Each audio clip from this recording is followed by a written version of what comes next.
तो रिएक्ट के एप्लीकेशन में हम टाइपस्क्रिप्ट कैसे यूज़ कर सकते हैं और कैसे टाइप्स वगैरह दे सकते हैं अपने हुक्स में, अपने स्टाइल्स के लिए क्या टाइप्स होते हैं, और आप टाइप वगैरह कैसे दे सकते हो अपने एप्लीकेशन की सारी चीज़ों के लिए, और कंपोनेंट में प्रॉप वगैरह कैसे पास कर सकते हो, वो सब कुछ तो कवर कर लिया। टाइपस्क्रिप्ट कैसे यूज़ करते हैं वो अब आपको आता है। पर अब एक चीज़ देखेंगे जो कि बहुत इंपॉर्टेंट है, जैसे कि आपका एप्लीकेशन रन करेगा ना, तो ये हो सकता है कि उसमें बहुत सारे एरर्स वगैरह आए, तो वो एरर वगैरह आपको डिबग करनी पड़ेंगी, आपके बग्स वगैरह देखने पड़ेंगे कि क्या है, वो बग्स डिबग करने पड़ेंगे। तो उसके लिए आप सीधा कंसोल लॉग वगैरह तो नहीं लिख सकते ना, ये करोगे तो एक सबसे बैड प्रैक्टिस है, क्योंकि डिबगर अवेलेबल है बहुत सारे, तो वो यूज़ करना सबसे बेटर चीज़ होती है।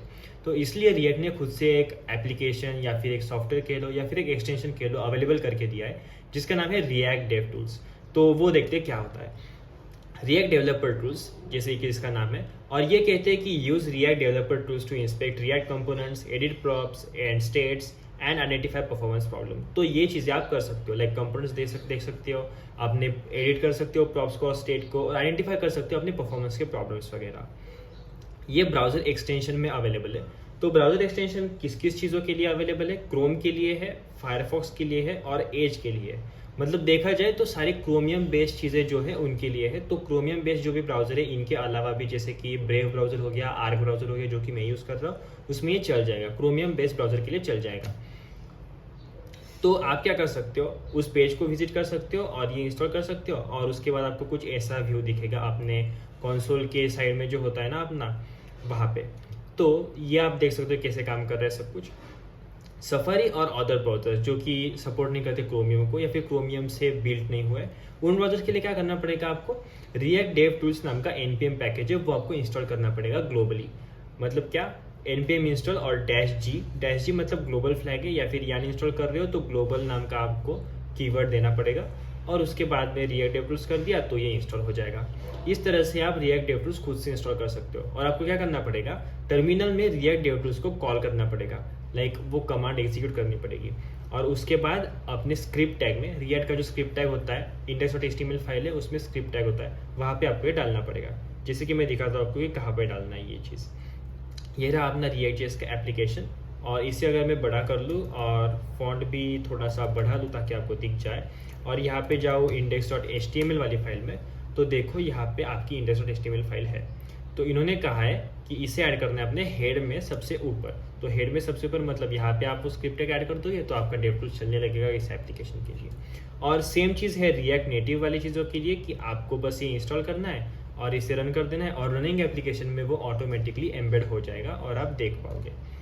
तो ये तो समझ गए, पर ये आखिर लेना कहाँ से और कैसे लेना है वो देखते हैं। सबसे पहले यहाँ पे देख लो, ये आर्क ब्राउजर है, यहाँ पे मेरे पास कोई भी एक्सटेंशन नहीं है। तो मैं क्या कर सकता हूँ, रिएक्ट डेव टूल्स बस सर्च करूंगा गूगल पे जाके। सर्च किया तो मेरे पास दो चीज़ें है। पहला तो सफारी वाली चीज़ों के लिए ये npm पैकेज है, जो कि मैं नहीं करने वाला हूँ, और शायद आप भी सफारी नहीं यूज़ कर रहे होंगे, क्योंकि सबसे बकवास ब्राउज़र है। अगर आप डेवलपमेंट के लिए यूज़ कर रहे होंगे तो बहुत सारी हार्ड चीज़ें है उसमें। तो डेवलपर एक्सपीरियंस अच्छा करने के लिए यूजुअली लोग क्रोम ही यूज़ करते हैं, और मैं आर्क यूज़ करता हूँ क्योंकि मुझे लाइक एक्स्ट्रा कुछ बेनिफिट्स मिलते हैं इसमें। तो मैं ये छोड़ के जाऊँगा यहाँ पे React developers to Chrome web store में, और यहाँ पे जाके मुझे क्या करना है, add to Chrome. Add to Chrome मैंने कर लिया, तो ये क्या बोल रहा है, add the React developer tools extension to Arc, क्योंकि ये क्रोमियम बेस्ड ब्राउजर है। तो मुझे बस क्या करना है, ऐड पे क्लिक कर दिया, तो ये अभी ऐड हो रहा है मेरे इसमें, अब ये ऐड हो गया। अब अगर मैं यहाँ पे दिखाऊँ आपको, तो यहाँ पे रिएक्ट डेव टूल्स ऐड हो गया।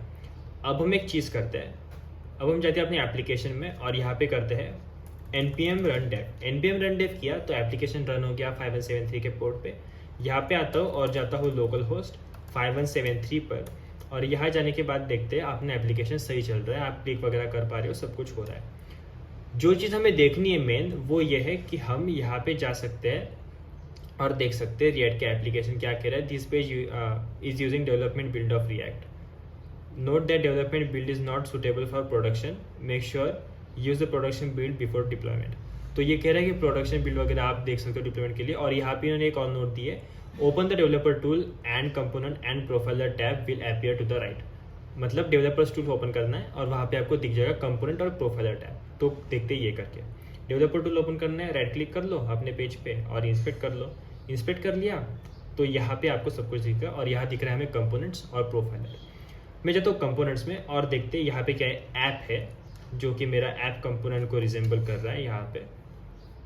तो देखो index.tsx फाइल अपनी जो है index.tsx, सॉरी हमें ये फाइल ओपन करनी है main.tsx।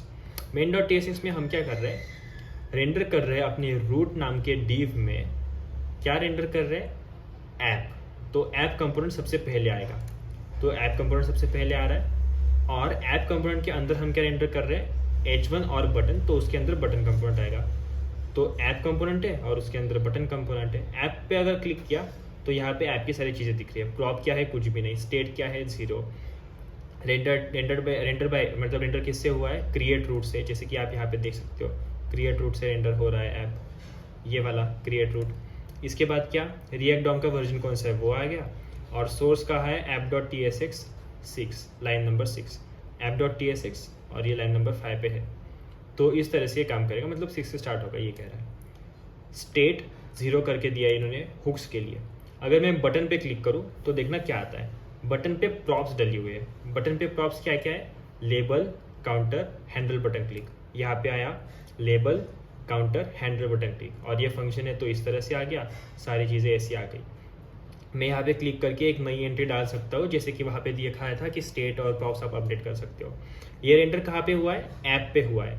ऐप पे रेंडर हुआ है, और उसके बाद ऐप कहाँ पे रेंडर हुआ है, क्रिएट रूट पे। और क्रिएट रूट कहाँ से आता है, रिएक्ट डॉम से, मतलब इस वर्जन का रिएक्ट डॉम हम यूज़ कर रहे हैं, ये कह रहा है। इसके बाद सोर्स, ये सोर्स दिया है इनका, बेस 64 स्ट्रिंग है बेसिकली। आप लाइक डिकोड वगैरह कर सकते हो इसे अगर चाहिए तो। ये तो हो गया इस वाली चीज़ का। इसके बाद एक प्रोफाइलर टैब होता है। अगर प्रोफाइलर टैब में जाए तो आप यहाँ पे यहाँ पे कह रहा है no profiling data has been recorded, click the record button to start recording. तो देखो अब क्या होगा, मैंने रिकॉर्डिंग बटन स्टार्ट कर लिया और अब मैं यहाँ पे क्लिक वगैरह कर रहा हूँ, तो अभी के लिए कुछ नहीं होता है। ये प्रोफाइलिंग कर रहा है अपनी बैकएंड पे, मतलब जो भी प्रोफाइलिंग होगी अपने एप्लीकेशन पे वो यहाँ पे हमें दिख जाएगी। तो इसके लिए आपको ये रिकॉर्डिंग करनी पड़ेगी, और रिकॉर्डिंग आप स्टॉप कर सकते हो और प्रोसेस कर सकते हो अपना प्रोफाइलिंग डेटा। तो प्रोफाइलिंग डेटा जब प्रोसेस कर लोगे आप, तो यहाँ पे इन्होंने क्या किया, button duration 0.1 ms of 0.1 ms, और मैंने कितनी बार क्लिक किया, 7 बार, 1 2 3 4 5 6 7। तो 7 बार मैंने बटन क्लिक किया तो 7 बार री रेंडरिंग हुई, और 7 बार री रेंडरिंग हुई तो रेंडर्ड एट, और ये सारा टाइम दिखा रहा है उसका कि कितना टाइम लगा ऐप कंपोनेंट के लिए, ऐप कंपोनेंट के बाद बटन कंपोनेंट के लिए। तो इस तरह से ये काम करेगा। आप प्रोफाइलिंग देख सकते हो, लाइक कितना टाइम लग रहा है, री रेंडरिंग वगैरह कैसे हो रही है, वो सारी चीज़ें। इसे एक्सपोर्ट कर सकते हो, कुछ प्रोफाइलिंग इंपोर्ट कर सकते हो, और सब कुछ देख सकते हो आप, ये परफॉर्मेंस देखने के लिए अपने एप्लीकेशन का। तो आई होप आपको समझ में आएगा कि कैसे हम यूज़ करते हैं अपना रिएक्ट डेवलपर टूल्स, और कैसे इंस्टॉल करना है, और कैसे कॉन्फ़िगर करना है, और कैसे यूज़ करना है एक्चुअली। मिलते हैं अगली वीडियो में, जहाँ पे थोड़ी और रिएक्ट की कंसेप्ट्स देखेंगे। तब तक के लिए थैंक यू, बाय बाय।